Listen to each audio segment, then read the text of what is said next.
Boa tarde a todos que estão presentes.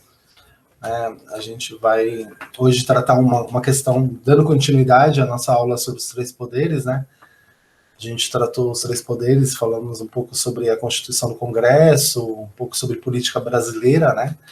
E hoje a gente vai falar um pouquinho sobre esse cara aqui, ó, que é o Karl Popper, pensador bastante importante da ciência, pensador bastante importante da filosofia e da psicologia. É um sujeito que mudou drasticamente com sua obra a maneira como se faz ciência, né? Embora ele seja um pensador da filosofia. Ele não é só um pensador da filosofia, né? Ele estudou música, ele estudou psicologia, ele tinha um diploma de psicologia, inclusive. Ele fez uma pesquisa sobre a história também. Havia uma característica nos intelectuais do início do século XX, que não há mais, né? Isso não acontece mais por diversos motivos, que é o fato do personagem, dos sujeitos, né, enquanto personagens sociais, enquanto intelectuais, eles são intelectuais eruditos com uma percepção de mundo bastante vasta. Então, eles não eram só especialistas numa área, né, eles tinham outras áreas de atuação e eles pesquisavam acerca dessas áreas. Então, não havia esse afunilamento, né? As coisas não eram compartimentadas como hoje são. Então, hoje, o estudante de filosofia, de nível de pós-graduação, ele é um estudante de filosofia, então raramente ele vai estudar música, arte, né? A não ser que seja alguma coisa da pesquisa, mas a erudição, né, que esses autores antigos e pensadores antigos tinham, era muito diferente, porque eles tentavam compreender a realidade como um todo. E o Popper, ele cria um conceito bastante importante para pensar a sociedade, né, e a psicologia social, sobretudo, né, que é um tema da sociologia, que é o conceito de sociedades abertas, né? Então ele vai trazer uma explicação do que é, de fato, uma sociedade aberta. Isso é bastante importante. Mas antes disso, é importante entender também que o Popper, ele revoluciona, como eu disse, o modo como se faz ciência, porque ele escreve algumas obras, né? E essas obras que são produzidas por ele, elas vão atacar aquilo que a gente chama de indutivismo. Então, os pensadores indutivistas, né? O que seria o indutivismo, trocando em miúdo? Sei que vocês já tiveram, provavelmente, que é um tema do segundo ano, mas a ideia de que você observa a realidade, né? E à medida que você observa a realidade, a partir das particularidades, você chega a uma conclusão universal. Então, a universalização de um conceito ou do saber, né, ele se dá pela observação dos particulares. Então, eu vou lá e observo todos os cisnes que eu puder. E eu percebo que todos os cisnes são brancos. A partir dessa observação, né, dos cisnes, eu chego à conclusão de que, portanto, todos os cisnes devem ser brancos. Porque todos aqueles que eu vi até hoje são cisnes brancos. E aí, o que o Popper vai propor? O Popper, ele vai propor um outro método, que ele vai chamar de dedutivo hipotético. Ele vai dizer, o indutivismo, ele é um problema. E por que ele é um problema? Porque você chega ao universal a partir de premissas particulares que não têm a condição a mínima de dar conta do todo, obviamente, né? Porque a gente não tem como observar o mundo inteiro, a gente não é onipresente e tudo mais. E aí, o que seria esse método hipotético dedutivo? Ele vai dizer o seguinte, uma pessoa qualificada, um cientista, um pensador, ele propõe uma hipótese, né, uma hipótese ali, e essa hipótese vai ser verificada a partir da realidade. Então, ao invés de fazer como faziam os indutivistas, que iam até a realidade, observavam e traziam as suas conclusões universalizantes, o Popper inverte a chave. Ele vai dizer, não, a gente primeiro propõe uma hipótese e a gente vai para o mundo observar se essa hipótese se sustenta. Ele chamava isso de falseabilidade ou de falsear, que é o seguinte, eu proponho a hipótese, quando eu for para o mundo testar, será que essas hipóteses elas vão se sustentar na prática? E aí, esse método hipotético dedutivo, ele vai produzir uma revolução no modo como se faz ciência. As teorias, elas vão ser alteradas, né? E o Popper, ele era, além de ser um pensador bastante importante da política, né, a partir da obra que a gente vai tratar, ele era um filósofo da ciência, né? E a filosofia da ciência, ela é uma área, talvez, né, seja a área mais atual da filosofia. Porque você está o tempo inteiro pensando em premissas e a filosofia ela vai tentar conter os avanços da ciência que não passam pela ética, né? Então, a ciência está muito preocupada em alterar a realidade material do mundo, e a filosofia vai propor, né, um olhar crítico sobre essas teorias que a ciência traz, né, com qual finalidade?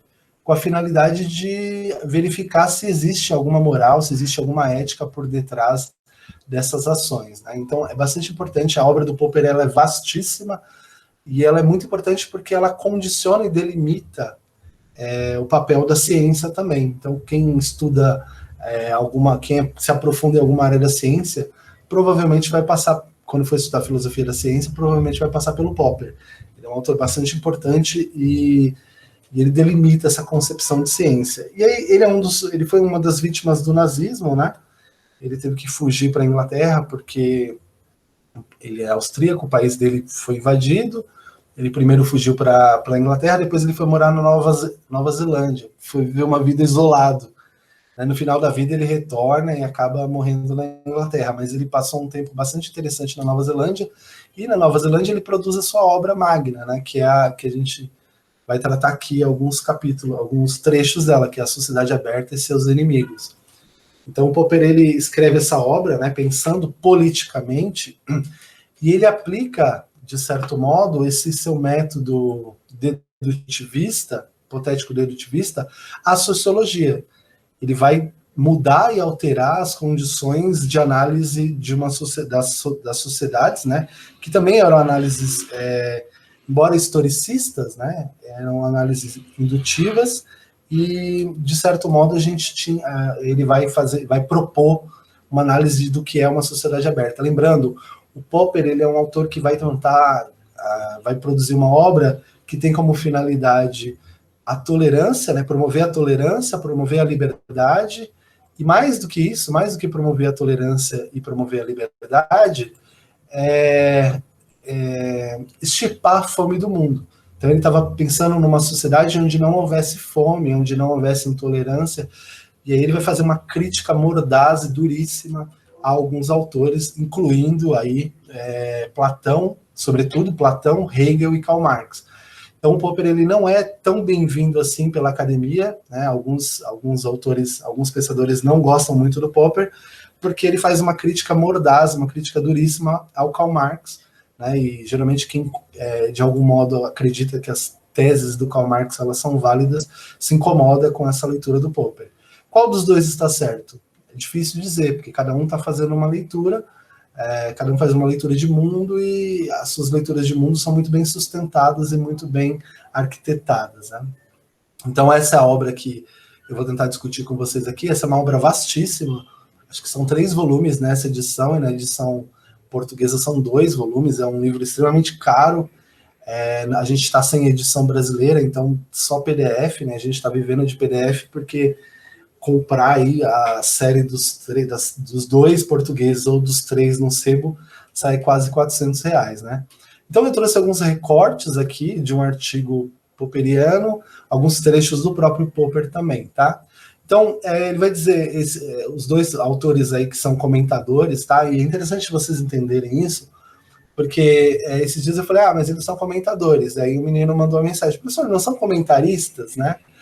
O termo comentaristas, obviamente, está certo, mas na filosofia, o indivíduo que se especializa numa determinada área, isso nas ciências humanas de maneira geral, mas mais na filosofia, a gente tem por costume chamar de comentador. Então ele é um comentador do Platão. Isso quer dizer o quê? Quer dizer que esse sujeito é alguém que estuda de maneira bastante afunilada a obra do Platão.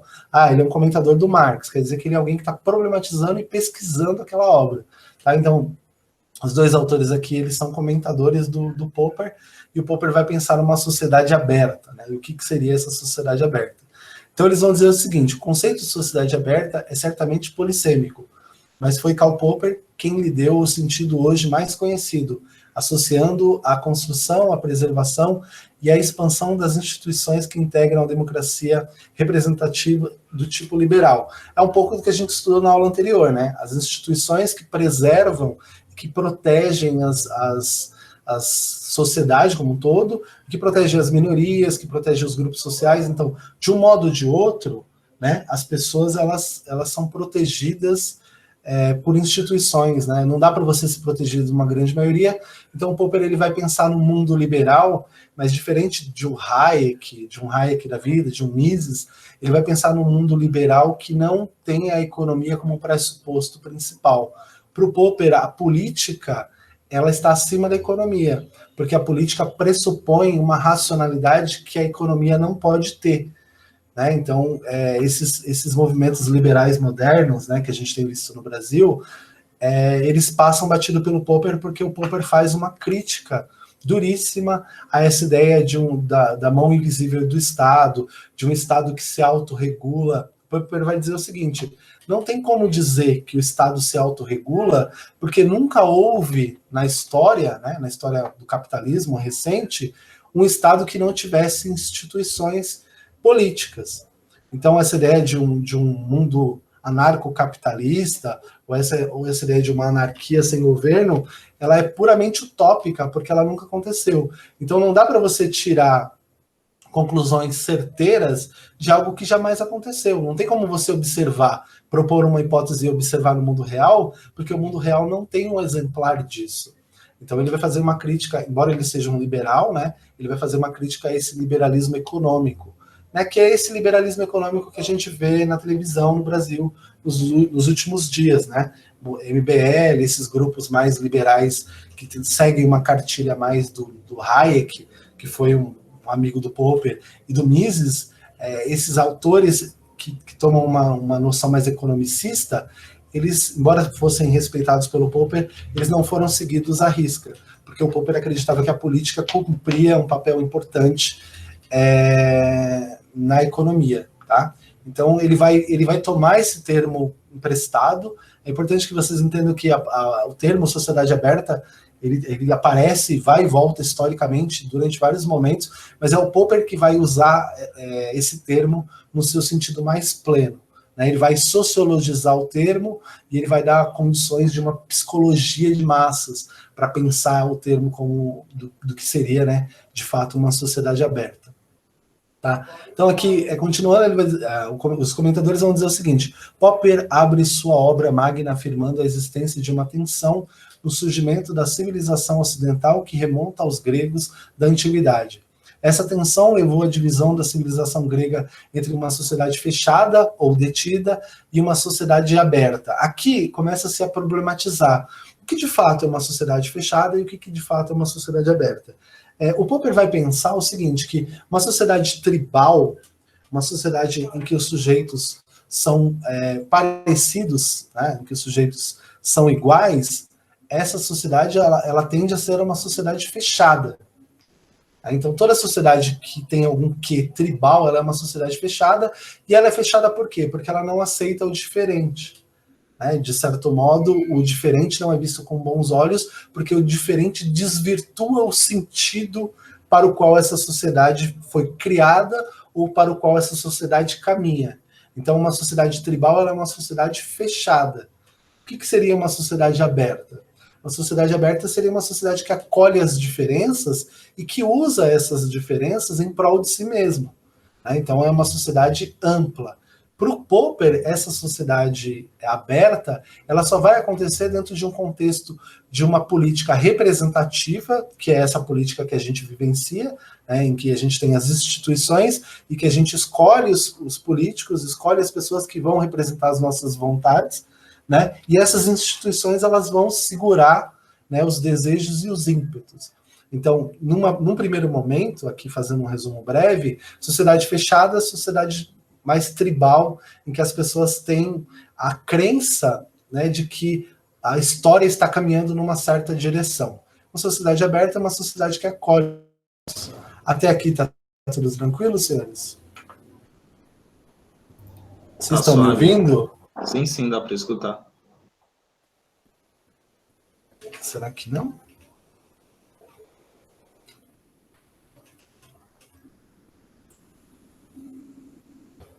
Vocês conseguem me ouvir? Eu parei de ouvi-los. A gente está escutando sim, professor. Consegue ouvir nós?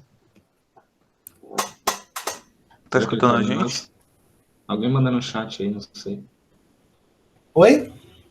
Eita, Tá voltou. escutando a gente? Tá escutando nós? Eu vi só o microfone ligado, mas eu não estava ouvindo. Tá, agora você tá ouvindo? Estou. Aê, tranquilo. Vocês estão me vendo, então? Tá tranquilo, sim, professor, tá de boa. Beleza. Uhum. É que eu acho que acabou a bateria do fone, então. Então, senhores, de algum modo, uma sociedade fechada é uma sociedade que tem um condicionamento, ela tem uma direção. E é importante que vocês tenham isso em mente, que essa noção que o Popper vai apresentar, ela vai contradizer o que o senso comum diz. Porque o senso comum, ele está sempre dizendo que é necessário que a sociedade tenha uma meta, que a sociedade esteja direcionada, que ela tenha um porquê, que ela tenha um objetivo. O Popper vai dizer, não, nada disso. Não tem que ter meta, objetivo, nada disso. A sociedade tem que ser livre e os objetivos e as metas, as micrometas e os micro-objetivos, eles vão acontecendo a partir dos indivíduos, não a partir de um poder centralizado. E aí ele vai tecer uma duríssima crítica aos indivíduos que acreditam, aos pensadores que acreditam que a história tem um porquê. Tá? Então, aqui é um outro comentador, ele vai dizer o seguinte: a transição efetuada pelos gregos clássicos do tribalismo para o conceito de uma sociedade aberta, na qual, sustentada em raízes democráticas, todo e qualquer interveniente social teria uma voz ativa, ele está dizendo o seguinte: a sociedade aberta, os indivíduos eles têm voz. Numa sociedade fechada, os indivíduos não têm voz. E aí, com o passar da aula, vocês vão perceber que muitas sociedades modernas, que desaguaram em totalitarismos, como a Rússia, a União Soviética comunista, a Alemanha nazista, a Itália fascista e tantos outros agrupamentos que desaguaram no totalitarismo, eles tinham a característica de suprimir a voz em nome do todo. Então, o indivíduo nessas sociedades ele não é importante, porque importante é o sentido histórico que a coisa tem. E para o Popper, a história não tem um sentido. Daí a questão, tá? E aí ele diz assim, a peculiaridade deste período transitório sustentava-se na aquisição de costumes sociais e de leis racionais, distintas das sociedades tribalistas e coletivistas. Esse tema é bastante importante. Nas quais se partilhavam padrões e traços identitários.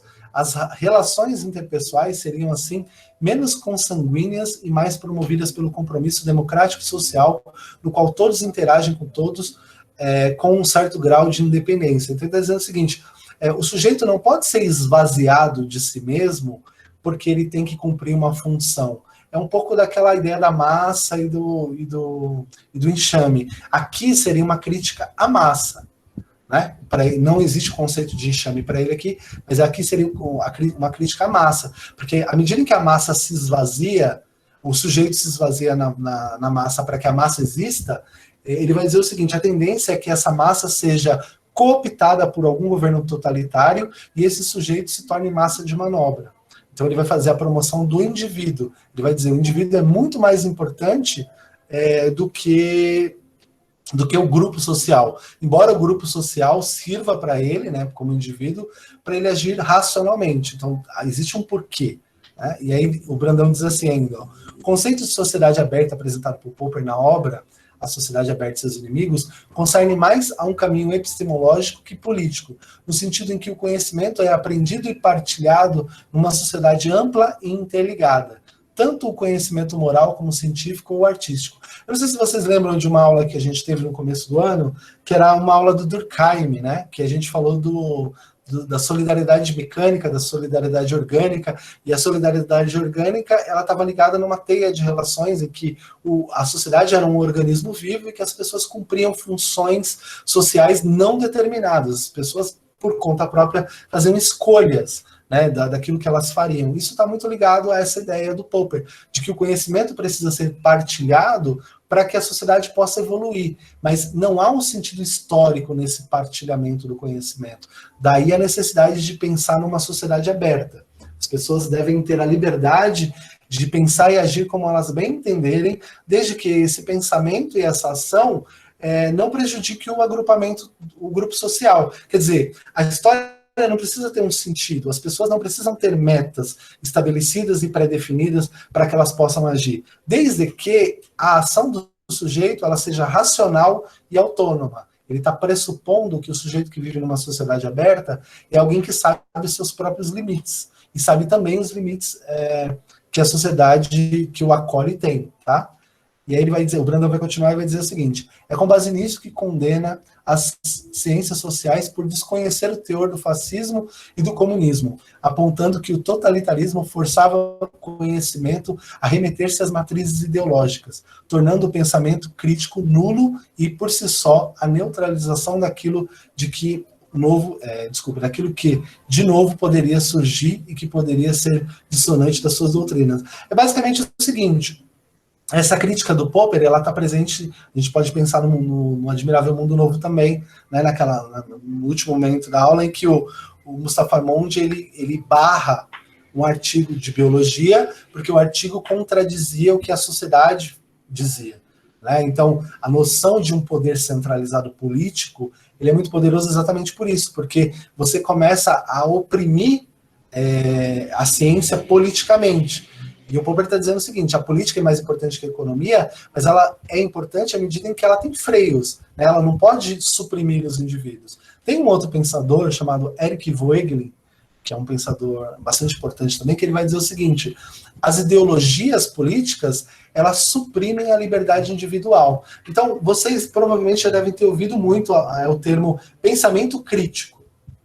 É um termo que me incomoda bastante, porque se você perguntar, a pessoa fala assim, você tem que ter pensamento crítico, você tem que ter. Aí se você perguntar para a pessoa o que é pensamento crítico, a pessoa não sabe te responder. Se você obrigar ela a te responder, ela vai dizer o seguinte: você tem que ter esse olhar para com o mundo.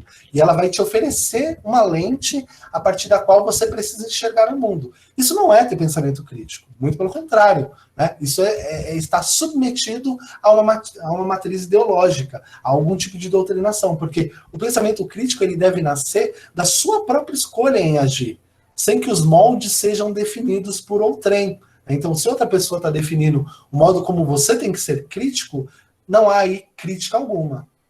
Entendem, senhores? Então, é importante que vocês tomem isso, porque eu já vi muitos professores dizendo, mas tem que ter pensamento crítico.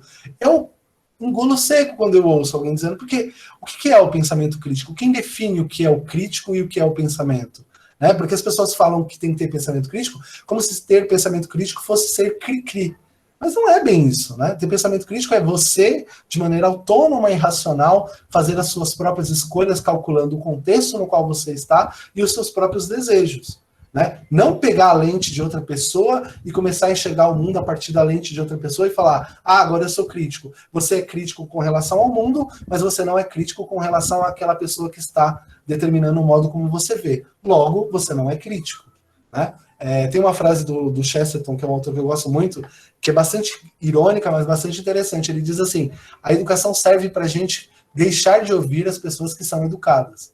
O que ele está dizendo? Ele está dizendo o seguinte: todo mundo, toda hora vai aparecer alguém querendo mostrar para você como você deve agir, como você deve se comportar, qual é o certo, qual é o errado. Esse tipo de coisa, sobretudo em pessoas educadas, é um tipo de doutrinação do modo de enxergar. Então você, enquanto indivíduo, tem que ter condições e conhecimento, ou seja, você precisa estudar todas as áreas e todas as possibilidades para que você não se submeta a essas pessoas. Porque essas pessoas, como elas encontraram sentido para a vida, elas passam a acreditar que o modo como elas veem o mundo é o modo certo, e elas querem que você também o faça.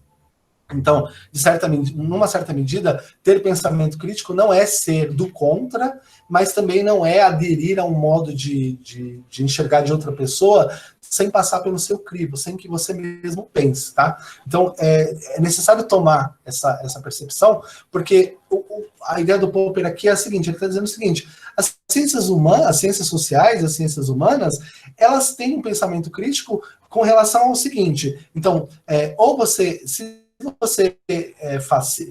você não é fascista, né, e alguém é diferente de você, então essa pessoa é fascista, porque o não fascismo é isso. Se o não fascismo é isso, logo, na cabeça ilógica do sujeito, o fascismo é isso. Eu não sei se vocês veem, mas isso aparece o tempo inteiro na TV, nas internets da vida, aí, as pessoas chamando umas às outras de fascistas, sem sequer entender a premissa, sem sequer entender o porquê o termo...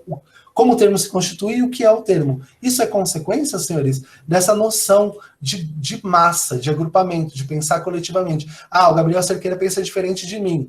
Eu penso certo, porque eu sou uma pessoa iluminada e esclarecida. Logo, a qual conclusão eu chego? O Gabriel Cerqueira é fascista. Então percebam, senhores, pensamento crítico é uma coisa muito diferente do que estão dizendo que ele é. Né? Pensamento crítico pressupõe autonomia no modo como se pensa. E o Popper vai fazer uma defesa disso. Né? Ele vai dizer, olha, se você parar para pensar, isso que as pessoas estão chamando de pensamento crítico, na verdade, não passa de ideologia. As pessoas estão mergulhando em ideologias que se antagonizam, acreditando que uma é crítica e que a outra é má. Então, a gente vê muito isso na discussão esquerda-direita. A esquerda vai dizer, não, a direita é má. A direita vai dizer, a esquerda é má. E aí, é muito mais fácil pensar no mundo quando o mundo é repartido em dois. Só que o mundo não é repartido em dois, né? Entre uma cor e outra, há diversas nuances de cores, né? Então, é bastante importante pensar sobre esse prisma também, de não se deixar arrebatar por olhares totalizantes. Porque é aí que está a questão. Ele vai dizer o seguinte... as barbáries, né, as sociedades totalitárias, elas eram sociedades de primeiro mundo, né, embora elas estivessem passando por crises, né, a Rússia nem tanto, né, mas a Itália, a Alemanha, eram sociedades com pessoas esclarecidas, né. Tem uma matéria na internet que diz que o número de doutores no exército nazista era enorme. Então, assim, eram pessoas esclarecidas, né, então a gente não pode dizer que elas eram más porque elas eram ignorantes. Elas fizeram escolhas, né? E essas escolhas, elas eram atravessadas por certas ideologias. Daí a crítica do Popper. Ele vai fazer, inclusive, uma crítica às ciências sociais, às quais ele pertence. Ele vai dizer, a ciência social ela precisa promover a autonomia, não ficar jogando um lado contra o outro e fazendo as pessoas aderirem a esses lados, tá? Então, esse é um pressuposto importante. Com relação aos freios democráticos, a gente viu um pouquinho sobre isso na aula anterior, né? Então, o Congresso, o Senado, tem aquela questão de uma Câmara acabar freando a outra, o Judiciário frear o Legislativo, enfim, a imbricação dos poderes. Né? Ele vai dizer o seguinte, uma sociedade livre, uma sociedade aberta, ela precisa ter dois pressupostos, né, que estão aí dados. O primeiro é a democracia, né, dentro desse contexto, consiste no sistema político que permite aos governados se livrar dos maus governantes sem derramamento de sangue, o que pode ser obtido por meio de eleições gerais. Só um adendo, senhores, o Popper ele chegou a fazer parte de um grupo comunista até 1919, né, quando ele era ali um adolescente. Mas aí ele perdeu, se eu não me engano, 8 amigos mortos numa praça pública por outros comunistas, né? Numa rixa ideológica, ele acabou perdendo os amigos e ele se desencantou com o comunismo e com esses totalitarismos diversos. Então, o Popper vai dizer o seguinte, é necessário que haja freios democráticos para a gente tirar do poder os indivíduos os governantes que são maus, né? Então uma democracia saudável pressupõe isso, e a democracia não repousa unicamente no princípio de que a maioria deve governar, mas antes na adoção de salvaguardas e o mecanismo de controle, como o sufrágio universal e o governo representativo, que permite a proteção das instituições democráticas contra os movimentos que querem destruí-la para instituir em seu lugar a tirania. E ele vai dizer o seguinte, há alguns grupos sociais no século XX que usam a liberdade que a democracia dá para atentar contra a própria democracia. Então ele vai dizer, é necessário criar meios que impeçam que os grupos totalitários que estão dentro da democracia e que odeiam a democracia lesem a democracia de algum modo, aviltem a democracia. Então, de algum modo, é necessário que a própria democracia crie meios para se resguardar dos sujeitos que usam a liberdade que a democracia traz para acabar com a democracia. Isso é bastante comum, eu não sei se vocês percebem, mas no jogo político que a gente tem vivido nos últimos dias, as pessoas usam a própria liberdade para ir contra a liberdade. Então você vê lá o sujeito pedindo ditadura militar. Ele tem liberdade para pedir ditadura. Só que a ditadura militar ela é algo contra a democracia. Então, quando o sujeito faz isso, ele está usando a liberdade democrática contra a democracia.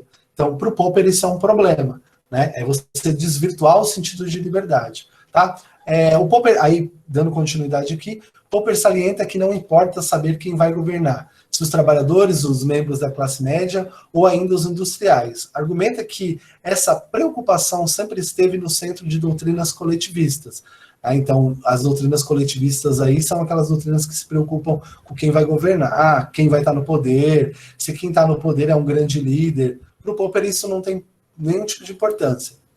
Aí ele diz assim, os comentadores dizem assim, Platão preconizava que os sábios deveriam governar. Hegel indicou que a história pertencia aos grandes homens. E, por fim, Marx defendeu que a história caminhava inexoravelmente em um único sentido, o sentido que apontava para o colapso da economia de mercado e, consequentemente, vitória do proletariado, a última classe governante da história. Daí, senhores, é interessante que o Popper vai fazer uma crítica tanto ao Platão quanto ao Hegel, tanto ao Platão, quanto ao Hegel, quanto ao Marx. Ele vai dizer o seguinte, quando Platão escreve a Bendita da República, né, obra importantíssima do Platão, o Platão começa a determinar como o sujeito deve ser. Platão propõe uma utopia, né, os cidadãos de Atenas olham para a República e ele propõe uma utopia. Essa utopia ela é estanque, por quê? Porque o Platão está pensando no mundo das ideias fixas. Então você, sujeito, precisa agir para alcançar essa ideia, para atingir essa ideia. E para o Popper isso é um problema. Por quê? Porque se o sujeito está lidando com ideias que não se alteram, que não mudam, que não pressupõem uma racionalização que julga o contexto, então esse sujeito provavelmente vai criar uma sociedade fechada. Então é interessante porque ele vai dizer o seguinte, as tribos gregas, né, a ideia tribal, uma sociedade tribal, ela era fechada. Com Atenas, a sociedade se abre. Então, o primeiro conceito de sociedade aberta e o primeiro conceito sistemático de sociedade fechada estão na Grécia, na mesma cidade. Então, quando você tinha uma cidade grega que pressupunha a liberdade, que não havia grandes líderes, né, em que o cidadão podia votar e deliberar, né, a gente sabe que a Grécia tinha muitos problemas, mas usando uma ideia utópica aqui, que o cidadão podia deliberar e pensar, a sociedade, pela primeira vez, a gente tem uma sociedade livre, uma sociedade aberta, que é Atenas. Só que aí, quando Platão escreve a República e ele propõe uma utopia para Atenas, ele está estabelecendo uma sociedade fechada.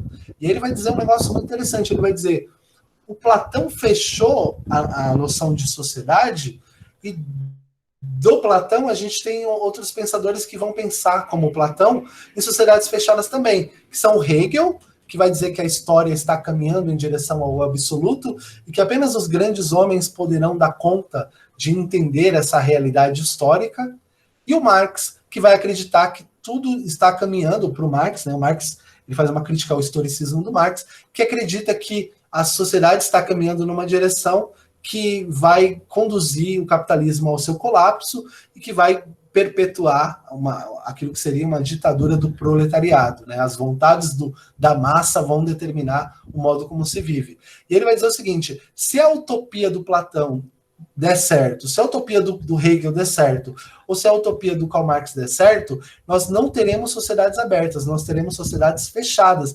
E essas sociedades fechadas, elas são intolerantes, elas não permitem o diferente, porque o diferente impede a utopia.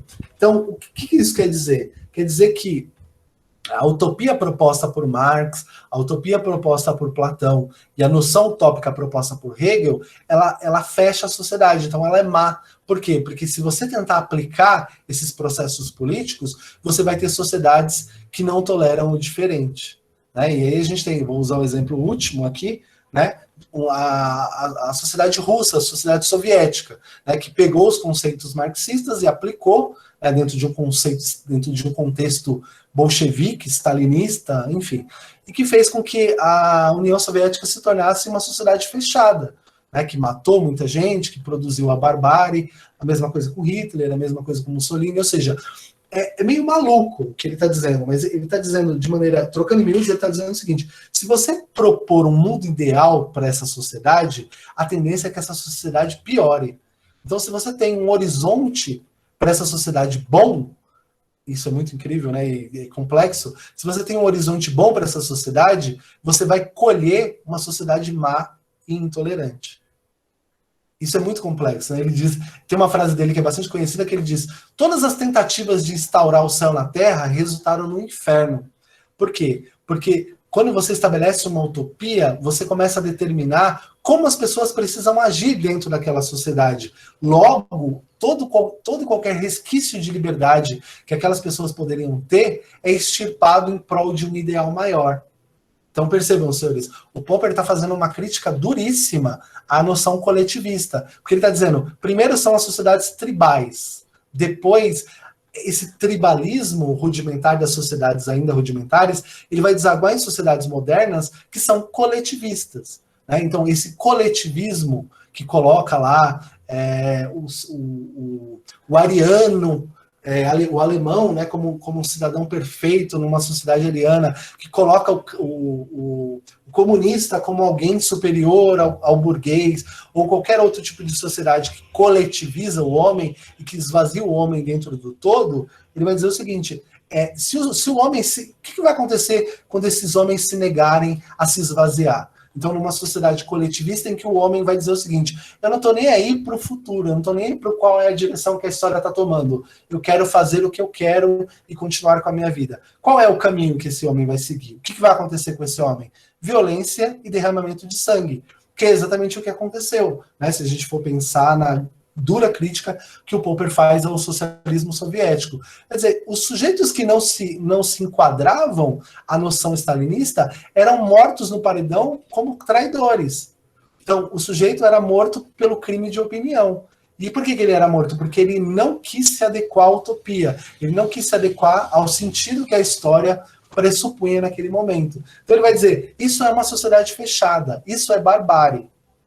Se as sociedades elas começarem a estabelecer um objetivo, e esses objetivos estiverem para além do homem, é necessário adaptar o homem ao objetivo. E como que a gente vai adaptar o homem? Com violência, com doutrinação, com a supressão das liberdades. Percebam, senhores, é um conceito bastante importante para a gente pensar na sociedade de hoje. Né? O que se diz sobre o cidadão de hoje? O cidadão de hoje tem um padrão. Vamos pensar no Brasil. Você tem um padrão a ser seguido. Tem uma religião vigente, tem uma cor de pele que leva vantagem sobre as outras, tem um tipo de política. Então, percebam, quando você começa a estabelecer objetivos para uma determinada sociedade, você tende a excluir os diferentes. E nessa exclusão dos diferentes, né, que normalmente é violenta, você fecha a sua sociedade. Então, você fecha aquela sociedade para construir e para dar voz à sua utopia, e quem está fora acaba se prejudicando, acaba ficando como pária dentro dessa sociedade. Tudo bem, senhores, até aqui? Tá entendido até aqui? Vocês estão conseguindo me acompanhar? Eu estou super empolgado aqui. Tá tranquilo. Tranquilo, beleza. Então, assim, esse conceito é importante, né? Nesse primeiro momento, é importante que vocês entendam o que ele vai dizer. Uma sociedade aberta é uma sociedade que não tem metas, pelo menos metas utópicas. É uma sociedade que você pode ser aquilo que você quiser ser, desde que aquilo que você não fira o outro, né? Não invada o espaço do outro. Né? Então, você tem um limite ali, e esse limite ele é pressuposto por uma racionalidade. Essa é a noção que o Popper vai oferecer. Então você tem liberdade porque a sociedade é aberta e ela te acolhe. E quanto mais diferente um pensar do outro, quanto mais diferentes forem os modos de pensar, maior a possibilidade dessa sociedade prosperar. Porque imagine o seguinte, imagine que o Gabriel assistiu Naruto, e aí o Moisés assistiu Cavaleiros do Zodíaco. Se fosse uma sociedade fechada, os dois iam estar brigando, dizendo, você precisa assistir Cavaleiro, não, você precisa assistir Naruto. E os dois nunca iam assistir o que o outro assistiu, porque eles têm uma meta a seguir. Agora, numa sociedade aberta, ele vai dizer, no Cavaleiros tem isso aqui. Aí ele fala, bacana, no Naruto tem isso aqui. E os dois sujeitos vão aprender um com o outro, e essa aprendizagem que um tem com o outro, ela vai reverberar. Então, o sujeito aprende com o outro e partilha com o outro. Você não cria um gueto ideológico, você cria uma sociedade aberta, e não tem uma ideologia dizendo como você deve agir, como você deve fazer, como você deve atuar. Cada um faz o que quer, desde que o que ele quer não seja contrário ao que outras pessoas também querem. E aí, eu vou entrar aqui em algumas questões mais conceituais, mas o que seria uma sociedade fechada? A primeira sociedade fechada foi identificada com a sociedade espartana e seus aliados. Suas características principais seriam a estruturação da sociedade em tabus tribais, fundados em superstições em uma rígida hierarquia social, bem como na recusa às mudanças sociais de conteúdo igualitário e, portanto, democrático. Esparta foi uma sociedade fechada, porque era uma sociedade de guerreiros, e os sujeitos precisavam cumprir aquilo que nasceram para cumprir. A gente pode pensar na solidariedade mecânica do Durkheim, ou, se vocês quiserem, eu não sei se vocês já ouviram falar de um livro chamado Admirável Mundo Novo, né? O Admirável Mundo Novo, no modo de ver de vocês, seria uma sociedade aberta ou fechada? Me parece, eu que sou leigo, que o Admirável Mundo Novo é um ótimo exemplo para a gente pensar numa sociedade fechada, com castas estabelecidas, com nenhuma mobilidade social. Então, se você é um gama, se você é um alfa, se você é um y, você não pode se tornar outra coisa a não ser aquilo que você já é. Então, percebam, senhores, o Admirável Mundo Novo, ele é um claro exemplar do que seria uma sociedade fechada. Você não pode transitar entre as áreas porque você precisa cumprir aquilo que você nasceu para cumprir. Então, a utopia, num certo sentido, ela delimita o que seria uma sociedade fechada, e me parece que o Admirável Mundo Novo é um claro exemplo disso, do que de fato é uma sociedade fechada, ou a própria Esparta também. E aí, o que seria uma sociedade aberta? Já a sociedade aberta foi claramente associada ao modelo ateniense de Péricles e às ideias políticas igualitárias de alguns pensadores relevantes daquele período, sobretudo Sócrates. O igualitarismo político, o individualismo democrático, o uso da razão, percebam, igualitarismo, individualismo e uso da razão, essas coisas não estão separadas, elas operam dentro de um certo contexto. O uso da razão crítica na esfera pública, a abertura de Atenas à navegação marítima e comercial, caracterizam a sociedade aberta como um modelo capaz de promover mudanças sociais contínuas, de modo a destruir os antigos tabus tribais. Quer dizer, uma sociedade que está em constante evolução, ela vai destruir e desconstruir tabus que tentam fechá-la. Então é como se a sociedade estivesse em constante movimento de abertura e fechamento. Quando a abertura ela se dá por maior tempo, por um período mais longo, as pessoas que estão dentro desse processo tendem a ser mais felizes. E elas precisam pensar mais, elas precisam ser mais racionais também. E as mudanças acontecem.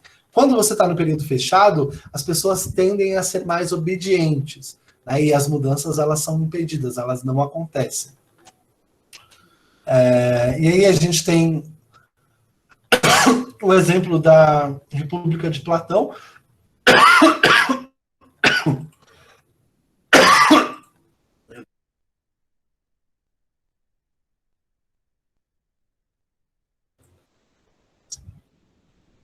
Senhores, uma breve pausa para tossir aqui, quase virei do avesso. Então a gente tem essa noção, E aí os comentadores vão dizer o seguinte da República de Platão: foi apresentado por Popper como protótipo de intelectual alinhado com a ideia de sociedade detida e, portanto, inimigo declarado da sociedade aberta. Como se sabe, Popper promoveu um pesado ataque às ideias de Platão, sobretudo a um possível projeto político totalitário contido no livro A República. Para Popper, o projeto político que a República encerrava nada mais era do que a adoção de modelo hierarquizado espartano, em contraposição ao modelo democrático ateniense, cuja destruição interessava ao pensador grego. Então, uma crítica à democracia, é necessário que e aqui a gente tem uma concepção, a ideia do rei filósofo, que é uma ideia que está presente no Platão. Então, quem controla precisa ser um sábio, precisa ser alguém dotado de inteligência. É claro que isso tem um pressuposto interessante, de você buscar a verdade, mas e aquele que não é um filósofo? E aquele que não é inteligente, entre aspas aqui? Então, ele não pode governar. Isso vai nos levar, se a gente for pensar, a uma discussão que aconteceu na década de 90. É muito interessante quando a gente tinha do lado um dos maiores sociólogos do mundo, que era o Fernando Henrique Cardoso, e do outro lado a gente tinha um operário, que era o Lula. Então havia uma discussão bastante interessante entre o Lula, que era um homem do povo, e o Fernando Henrique, que era um intelectual. E aí, quem acusava o Fernando Henrique dizia o seguinte: o Fernando Henrique não pode governar porque ele não sabe o que é ser povo. Quem acusava o Lula dizia: o Lula não pode governar porque ele não é formado para isso, ele não tem uma formação política no sentido acadêmico, que era que o Fernando Henrique tinha. Então percebam, senhores, esses elementos que estão presentes na obra do Popper, eles estão presentes na nossa democracia há bastante tempo. Cabe a nós, né, a capacidade e a possibilidade de identificá-los. Tá? E aí aqui um recorte da crítica política, do anarquismo marxista que o Popper faz, tá? Então aqui é o Popper falando, tá? A história, afirmo, não tem significação. Mas essa afirmação não quer dizer que tudo o que podemos fazer a tal respeito seja olhar atônitos para a história do poder político ou que devemos encará-la como uma cruel zombaria. Podemos interpretá-la com vista àqueles problemas do poder político cuja solução escolhemos tentar em nossa época. Quer dizer, não existe uma utopia, não existe um futuro, a gente precisa pensar agora. Podemos interpretar a história do poder político do ponto de vista de nossa luta pela sociedade aberta, por um regime da razão, pela justiça, igualdade, liberdade e pelo controle do crime internacional. Embora a história não tenha fins, podemos impor-lhe esses fins nossos. Embora a história não tenha significação, podemos dar-lhe uma significação própria. Então, percebam, senhores, ele está fazendo uma crítica ao Marx, que vai dizer que a história está caminhando em direção ao comunismo, em direção à ditadura do proletariado. Ele vai dizer, não, a história não está caminhando em direção nenhuma, mas a gente pode impor as nossas demandas históricas, que são problemas reais de agora, para a gente tentar manter a nossa sociedade aberta e acolhedora, né, para a gente não se fechar em nenhuma utopia, né, em nenhum problema, tá? E a gente está encaminhando para o final. Hoje, quando temos diante dos olhos os eventos que resultam na queda do Muro de Berlim e no colapso do comunismo soviético, a argumentação de Popper parece demasiado óbvia para que seja tomada em alta conta. No entanto, quando Popper atacou os chamados movimentos historicistas em The Open Society, sobretudo o marxismo, o contexto histórico era completamente diverso, pois havia a crença bastante disseminada de que o capitalismo colapsaria e que a sociedade comunista seria construída sobre os seus escombros. Então percebam, embora hoje pareça óbvio, quando Popper escreveu, muitos países estavam caminhando em direção ao comunismo e cria-se, né? Essa é uma das profecias que Marx errou. Né? Marx fez algumas profecias e essa é uma das que ele errou. Ele dizia que o proletariado esclarecido, né, dos países de primeiro mundo iam perceber as contradições do capitalismo e iam começar a batalhar e a trabalhar contra esse capitalismo, e esse capitalismo ia colapsar. E essa é uma profecia que Marx acabou por errar, porque durante o processo aconteceram muitas coisas, né? E o luxo e o crédito começaram a aparecer também, e aí essa profecia do Marx não deu liga, tá? Sobre a questão econômica, e aí aqui o Popper se diferencia dos outros liberais. O Popper é um pensador liberal, mas ele se diferencia dos outros pensadores liberais, tá? As medidas sejam planejadas para combater males concretos e não para estabelecer algum bem ideal. Está dizendo o seguinte, toda medida econômica, ela precisa combater o mal de agora. Não adianta você ficar criando uma economia para o futuro, porque o futuro vai ser alterado se a sociedade for aberta. O futuro só vai seguir uma linha se a sociedade for fechada. E se a sociedade for fechada, não haverá liberdade econômica, logo é um problema, é um paradoxo, não é desnecessário. Ele diz assim, mais do que propor algum desenho ou arranjo institucional específico, a teoria da democracia popperiana se funda, sobretudo, em um método para a reforma gradual das instituições da democracia representativa. Então, assim, a democracia ela precisa criar meios para se autopreservar também, né, tanto da economia, tanto de problemas econômicos quanto de problemas políticos, tá? E aí aqui a crítica que o Popper faz aos seus mestres liberais. Percebam, o Popper era um liberal, mas ele não acreditava no Estado mínimo, né? No Estado mínimo como pensam, por exemplo, Hayek, tá? Aí diz assim, ultrapassando a rigidez da concepção anti-intervenção hayekiana, Popper propõe um modelo de intervenção democrática para realizar reformas graduais com o objetivo de aprimorar continuamente as instituições. O risco de que tais experimentos sociais se tornassem restritivos à liberdade seria afastado pela recusa em promover reformas holísticas ou totalizantes, cujos resultados deletérios foram evidenciados pelos experimentos de regimes totalitários. Então, o Popper vai dizer um negócio bem interessante. Ele vai dizer assim, senhores, Não adianta centralizar a economia, como fez o governo soviético e as experiências socialistas, porque se você centralizar a economia, você vai causar o caos, porque o mercado ele se move numa outra dimensão. Mas não adianta também imaginar que o mercado sozinho ele vai se autorregular, o laissez-faire, e isso vai acontecer de modo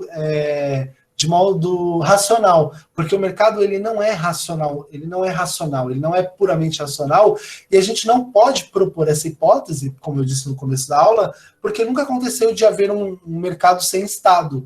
Então, se a gente propor um governo centralizador da economia, ou se a gente propor um governo que não exista na economia, as duas experiências elas são problemáticas. A gente tem o exemplo dos governos totalitários do século XX, que centralizaram a economia e quebraram a economia, mas a gente não tem também, a gente tem um lado ruim, mas a gente não tem nem o lado bom, nem o lado ruim de uma experiência puramente mercadológica, então a gente não pode aderir a ela porque não se confirma, a hipótese não se confirmaria, porque não existe nenhum Estado que seja sem governo, tá? Então, por um lado ou por outro, ele vai dizer nem a intervenção estatal, nem a ausência do Estado. Um Estado que seja equilibrado. E aí a gente está caminhando em direção final. O dogma de que o poder econômico está na raiz de todo mal deve ser repelido, né? Seu lugar deve ser ocupado por uma compreensão dos perigos de qualquer forma de poder não controlado, né? Uma crítica ao liberalismo econômico aqui, tá? O dinheiro, como tal, não é particularmente perigoso. Torna-se perigoso somente quando pode comprar o poder, ou diretamente, ou pela escravização dos economicamente fracos que precisam se vender a fim de viver, né? Dá para pensar o Popper uma crítica que a gente faz, né? Então tá vendo algumas reformas, as pessoas dizem assim, não vai ter mais um Estado atravessando, porque o próprio trabalhador ele vai negociar com o patrão. O que acontece? O que o Popper diria sobre isso? O Popper ia dizer não, porque o trabalhador é vítima, o trabalhador ele é fraco nessa relação. Ele não vai conseguir mediar essa relação em pé de igualdade, porque a gente tem um número grande de desemprego, isso o Marx ia chamar de reserva de mercado, então o cara vai dizer, se você não quer, tem outro desempregado ali, tem outro desempregado ali, tem outro desempregado ali. Então, não tem como você fazer exigências quando você tem, sei lá, 13 milhões de desempregados. Então, fazendo uma análise a partir da perspectiva popperiana, essas relações elas seriam deveras e bastante problemáticas sobre uma concepção. Então, o Estado deveria intervir, sim, né, um Estado através do governo. Por isso que o Popper não é visto com bons olhos por muitos liberais. Tudo bem, senhores, até aqui? Podemos nos encaminhar para o final? Tá tranquilo para todo mundo? Tá suave. Eu não acelerei tanto assim, né? E aí, por fim, né, para a gente terminar aqui a nossa passada pelas ideias do Popper, eu trouxe uma frase do Pondé, que é um filósofo brasileiro. Ele diz assim, quem tem muita certeza das coisas é porque leu pouco. Acho que essa frase, ela define muita coisa, né? Porque quem propõe uma utopia como solução para um mundo caótico é geralmente alguém que leu pouco. Então ela vai dizer, não, se a gente fizer isso aqui, lá na frente a gente vai colher os frutos. Como se o mundo não fosse caótico, como se as opiniões e como se as pessoas não mudassem, como se a organização social não fosse atravessada por contingências, né? Então, por exemplo, a gente pode pensar na pandemia.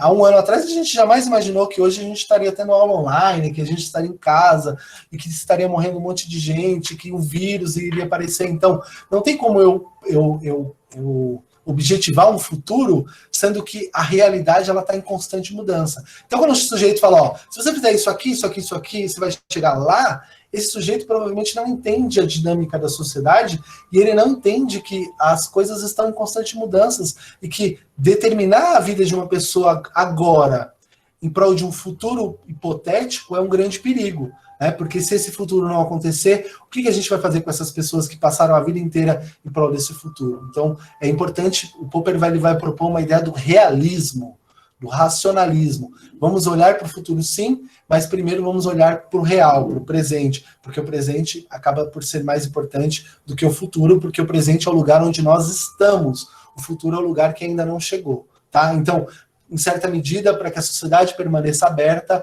a gente não pode aderir a nenhum plano político que diz que o futuro será lindo, que o futuro será maravilhoso, porque a gente não sabe o que o futuro nos reserva e se haverá futuro, tá? E aí eu termino com a frase do próprio Popper, né? Ele diz assim, a tentativa para criar o céu na Terra inexoravelmente produziu o inferno. Todos os governos totalitários, o russo, o soviético, o alemão, o italiano, todas as barbáries que a gente viu na África, todas as barbáries, os sujeitos diziam o seguinte: vamos fazer isso aqui agora, porque lá no futuro vai ser bacana. E aí eles queriam um céu no futuro e eles transformaram o presente e a realidade no inferno. Então o Popper vai dizer, toda tentativa de trazer o céu para a Terra resulta no inferno, porque para as pessoas que estão vivendo o presente agora, viverem esse céu hipotético, esse céu indutivista, elas precisam abrir mão do que elas são, elas precisam abrir mão das suas crenças, dos seus valores, em prol de crenças e valores que não são as delas. Elas precisam abrir mão dos seus desejos e vontades, de partilhar o bem comum em prol de algo que não aconteceu. Por isso que para o Popper, toda tentativa de criar o céu na Terra desagou no inferno, né, porque as pessoas tiveram que abrir mão das suas crenças, dos seus desejos e dos seus valores. A gente pode pensar aí na própria Alemanha, né? Qual que era a promessa para o povo alemão? Não, a gente vai ser uma sociedade próspera, né? E aí a gente viu o inferno que se transformou, né? Então, toda vez que algum político disser que vai trazer o céu para você, imagine que ele não tem a percepção de que as tentativas de transformar a Terra no céu transformaram a Terra num lugar pior do que ela é, ou seja, no inferno. Então, a ideia aqui, eu trouxe essa aula como continuidade da aula que a gente teve, a ideia aqui é pensar na liberdade do sujeito, né? O maior bem que nós temos é a liberdade. A gente não pode condicionar a nossa liberdade a objetivos e desejos de outrem, porque os objetivos e os desejos de outrem foram pensados por outrem, não por nós mesmos. Então, a única maneira de nós nos mantermos livres, de fato, é nós ponderarmos, nós analisarmos e nós escolhermos. Se eu preciso escolher por outra pessoa, se outra pessoa precisa escolher por mim, eu não sou livre, né? E aí talvez o Platão sirva, embora o Platão seja criticado pelo Popper, para explicar algumas coisas, né? O Platão diz que todo aquele que não gosta de política terá a vida controlada por quem gosta. Né? E aqui eu não estou pensando na política dos partidos, eu estou pensando na política como algo maior, como uma capacidade de pensar a própria realidade, de agir na própria realidade para alterá-la caso seja necessário. Bom, senhores, é isso. Eu dei uma pincelada no Popper. Espero que eu consiga voltar com o Popper para a gente estudar a filosofia da ciência dele, né? Mas aí eu vou precisar pedir para o Ari, né? Porque não sei se o Ari também já tratou com vocês, eu preciso conversar com ele sobre isso. Mas aqui a gente está tratando do aspecto político do Popper, né? Que é a ideia de uma sociedade aberta. Né, ter o ideal de uma sociedade aberta, onde os objetivos são determinados pelas próprias pessoas, não por governos centralizadores, por mercado econômico ou por quem quer que seja. Bom, era essa, senhores, a ideia, trazer para os senhores a noção de que existe uma concepção de sociedade aberta presente em alguns autores, e o Popper é o autor que dá melhor condição sistêmica de pensar tudo isso. Alguém tem alguma dúvida, algum questionamento a fazer? Não? É importante que os senhores tenham em mente que o Padlet está aberto, é importante que vocês postem lá, porque o processo avaliativo da disciplina eletiva vai se dar a partir disso. Então, o que eu quero que vocês façam? Basicamente, coloca uma imagem lá, uma imagem que vocês tiraram, uma foto que vocês tiraram, uma imagem que vocês pesquisaram na internet, e fala, olha, essa imagem me lembra o Admirável Mundo Novo por causa disso, disso, disso. É uma forma de associar o conteúdo textual e discursivo ao conteúdo imagético. Então, quem não fez ainda, faça, vocês têm até amanhã para fazer, tá bom? Não havendo mais considerações a serem feitas, desejo a todos um ótimo final de tarde e que todos nós consigamos ser livres, de fato. Bom, até mais e fiquem com Deus. Valeu, professor. Falou. Valeu. Falou, professor. Obrigado, pessoal. Falou. Valeu. Ops.